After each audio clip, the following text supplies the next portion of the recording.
Hello, everyone. My name is Tasha Harrison Springs. I'm the CEO and founder of Mindfully Aware Driving Solutions, and I'm an advocate against distracted driving. On this last day of Distracted Driving Awareness Month, I just wanted to bring awareness to the fact that every day, at least 9 people die because of distracted driving. And distracted driving is not just sending text messages or making phone calls, it's also eating, drinking, grooming, anything that takes your attention away from driving.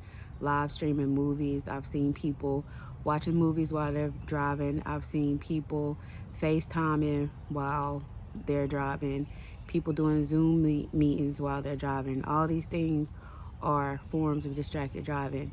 My main focus is on texting and driving and mobile device use while driving.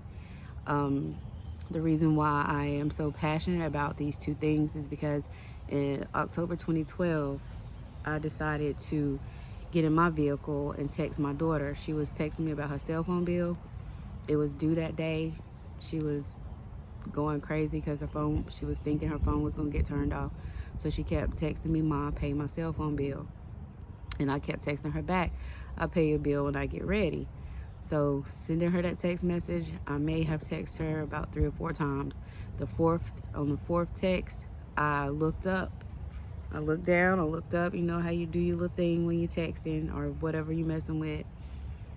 I looked down, I looked up, and I connected to the overpass. I seen the sparks popping in the air. I knew I was gonna die. I figured I was gonna die because I knew how fast I was going. I didn't have my seatbelt on, and my window was down. So I was like, "God, please don't take me like this." And I thought about my children. And the next thing you know, I woke up in a helicopter with the EMS asking me, did I know my name and did I know what happened? And I told him I knew what happened, but I don't think he exactly knew what happened to me. How could he? He didn't know I had my phone in my hand. He didn't know I was texting and driving. But when I woke up in the hospital, I thank God I could hear my heartbeat. It was like a song from heaven just to hear my heartbeat, because when I crashed and I saw that I hit the underpass and I knew how fast I was going, I just felt like I wasn't going to wake up from that.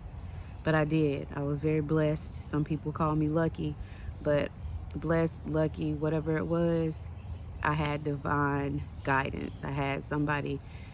I tell people sometimes it was an angel in the car with me, and the angel pulled me back in, because most crashes like that, a person is ejected from the car, not partially ejected. I was partially ejected out of the window, and something pulled me back into my SUV, and I'm very grateful for that.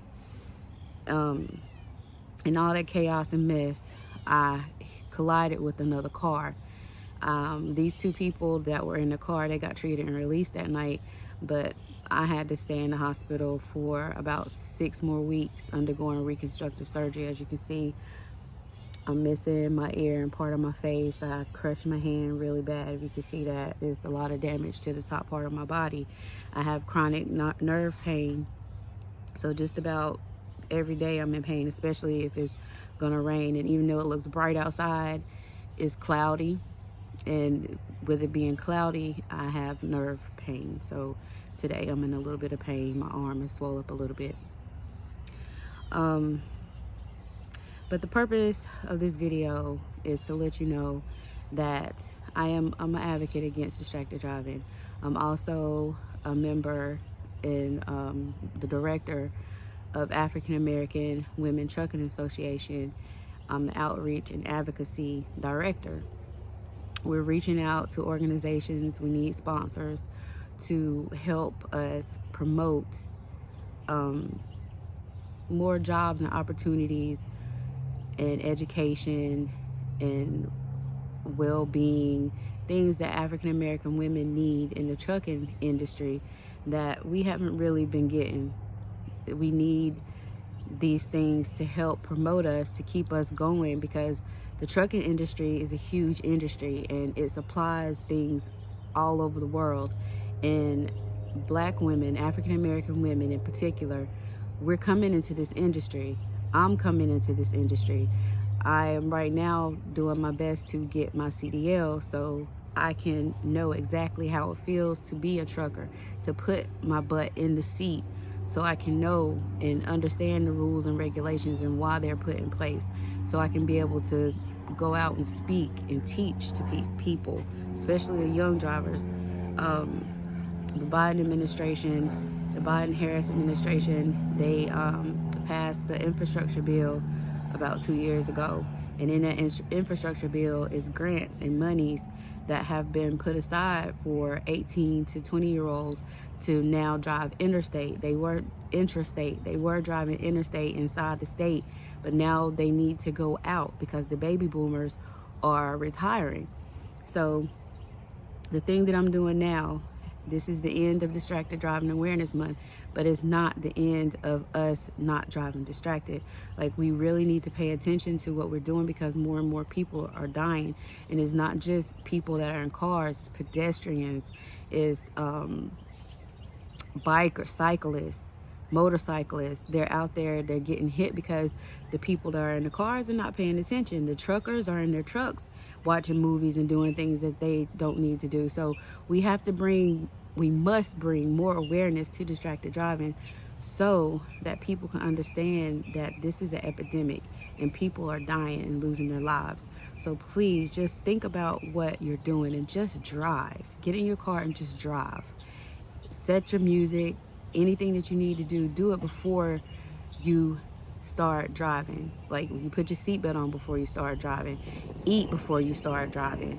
Do whatever you need to do that if you feel that it's going to distract you, do it before you get in the car.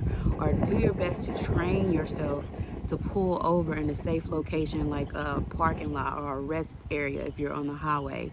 Just a gas station, somewhere that's safe. If you're in a neighborhood, of course, don't block anybody's driveway or anybody's mailbox, but like pull over in an area where you could just pull over on the side of the road and reroute your GPS or reset your music or call your friend or your mom or your husband or whoever, text, whatever you need to do.